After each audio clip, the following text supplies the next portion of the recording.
বৃহস্পতিবার নদিয়ার ধানতলা থানার দত্তফুলিয়া পারিবারিক জমি সংক্রান্ত বিষয়ে বোনকে খুন করে দাদা। গতকাল দোষী সাব্যস্ত এবং আজ সাজা ঘোষণা করে রানাঘাট ফাস্ট ট্র্যাক আদালত। ডিএসপি বর্ডার সোমনাথ ঝা বলেন, গত 4 জুলাই 2024 সালের একটি খুনের ঘটনা, যেটি রানাঘাট পুলিশ জেলার অন্তর্গত ধানতলা থানার দত্তফুলিয়া এলাকার। তিনি বলেন, আসাদুল মণ্ডল নামে এক ব্যক্তি, তিনি তার পরিবারের জমি সংক্রান্ত বিষয়ে তার বোনকে লোহার রড দিয়ে খুন করে। এরপর মৃতের পরিবার ধানতলা থানায় মামলা রুজু করে। রানাঘাট পুলিশ জেলার পুলিশ কোর্ট মনিটরিং এবং ট্রায়াল শুরু করে। 2 মাস 20 দিনের মধ্যে মামলার সমাপ্তি হয়। এই মামলায় আজ অভিযুক্ত আসাদুল মণ্ডলকে রানাঘাট মহকুমা আদালতের ফাস্ট ট্র্যাক কোর্ট তাকে যাবজ্জীবন সাজা ঘোষণার নির্দেশ দেয়। 4/1/2025 এই কেসটা চার্জ ফ্রেম হয়। চার্জ ফ্রেম হওয়ার পরে 14টা সাক্ষী এক্সামিন হয়। একটা সাক্ষী হোস্টাইল হয়নি।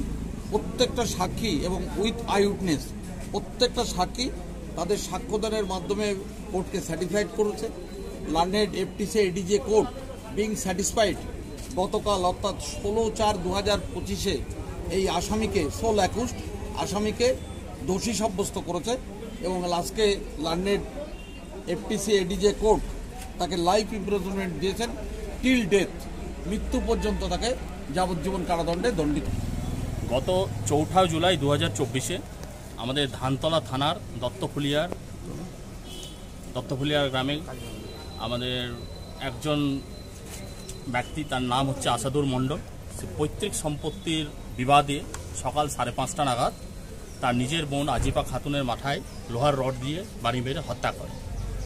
এই ঘটনার খবর আসা মাত্রই ধানতলা থানাতে সঙ্গে সঙ্গে ধানতলা থানার পুলিশ নেসেসারি অ্যাকশনগুলো নেয় এবং ইমিডিয়েটলি কেস স্টার্ট করে, যেটা হচ্ছে কেস নম্বর হচ্ছে ধানতলা থানার কেস নম্বর 525/24 103+1 ধারাতে কেস রুজু হয়।